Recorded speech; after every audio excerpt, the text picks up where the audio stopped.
Australia, Australia, Australia. Another match, another win. This time, Pakistan was on the receiving end in the Women's T20 World Cup. 14 in a row now. Unbelievable. It's getting kind of hard to keep track of all the wins, to be honest. Right. It's like they've just decided to win every single match.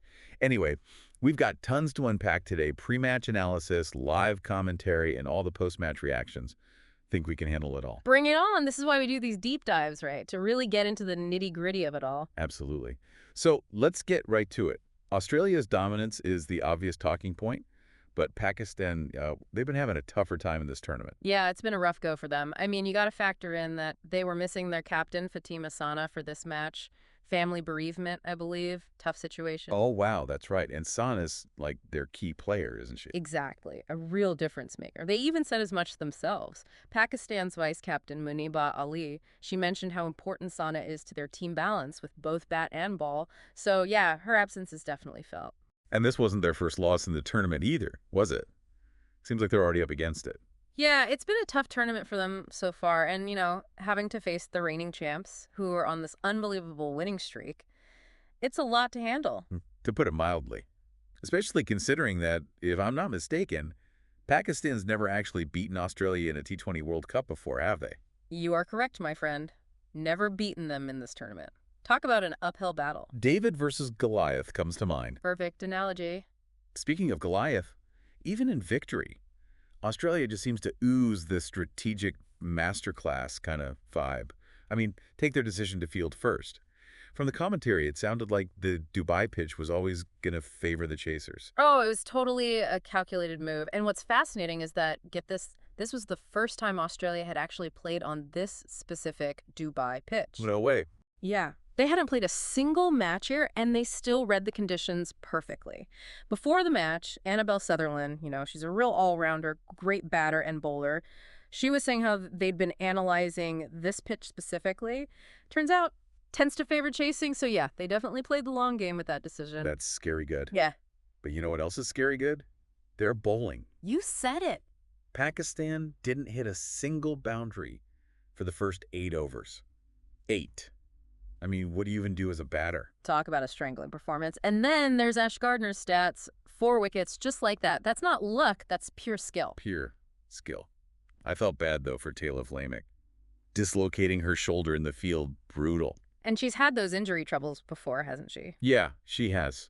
Really unfortunate. Just goes to show this game can be tough on the body. No doubt about that. It's a testament to Australia's depth, though. Tali McGrath comes in, doesn't miss a beat, and they're all so supportive of each other. McGrath was praising the bowlers afterward, calling them unreal, said they made her job easy. The ultimate team player right there. Oh, and we can't forget Alyssa Healy. She hit her 1,000th run in T20 World Cups during this match.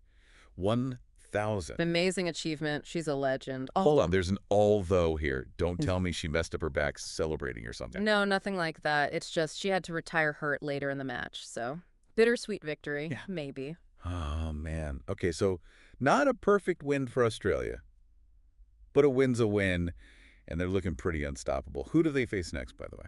Next up, it's India. Talk about a clash of the titans. Whoa. Okay, now that's a match I want to see. But before we dive into that, let's circle back to Pakistan for a sec.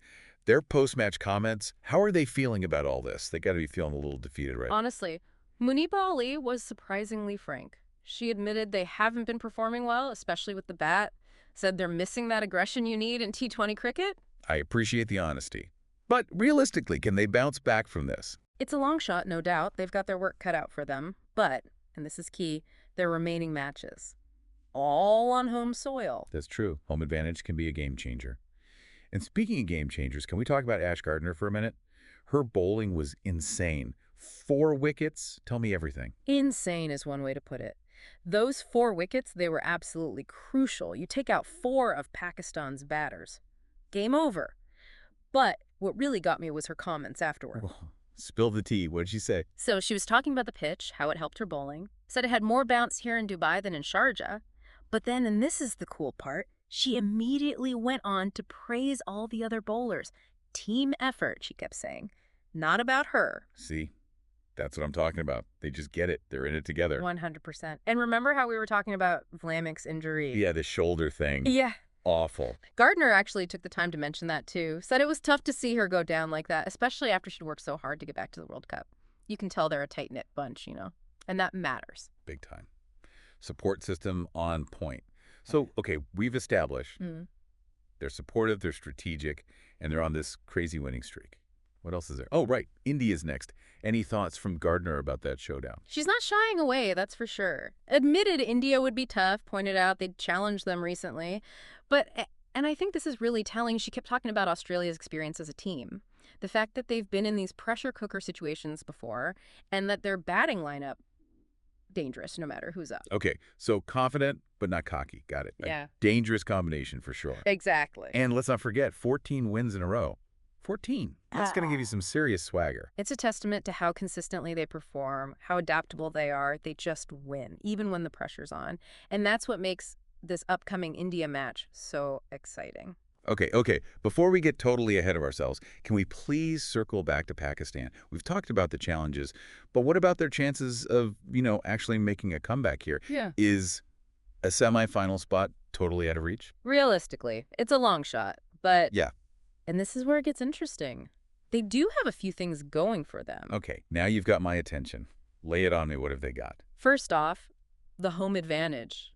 Can't underestimate that. The crowd, familiar conditions, it can give a team that extra boost. True. The home crowd can work wonders. What else? They've got nothing to lose, Yeah. seriously. They've had some tough losses. Sometimes that can actually be a good thing. Takes the pressure off, lets them just go out there and play with freedom. So, just swing for the fences. I kind of love that energy. Exactly. And last but not least, this one's a little less tangible, but they've got the opportunity to turn this whole experience into a motivator. Come on, you're going to leave me hanging. A motivator how? They can use Sana's absence as a rallying cry, a source of inspiration to dig deep and find that next level. Okay, wow, now that's a powerful way to look at it.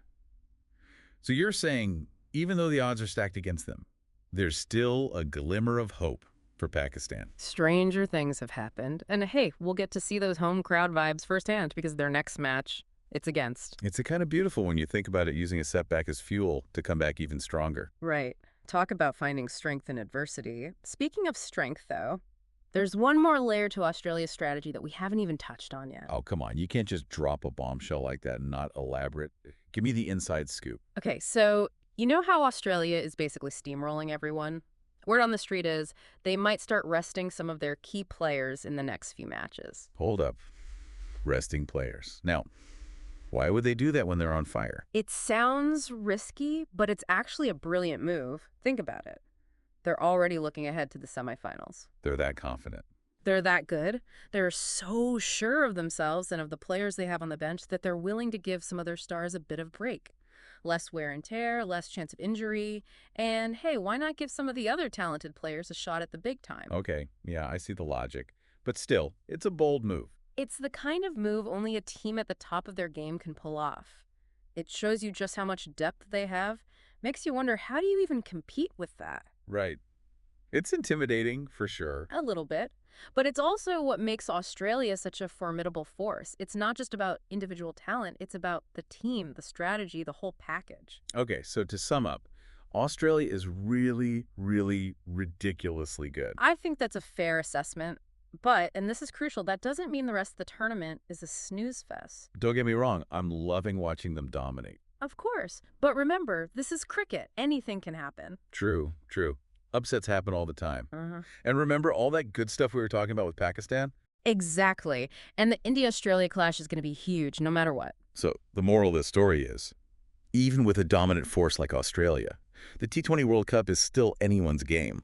And that's why we love it. Absolutely. High stakes, unpredictable outcomes, incredible talent on display are what's not to love. Couldn't have said it better myself. Well, folks, that's it for our deep dive on today's match. Be sure to tune in next time for more T20 action.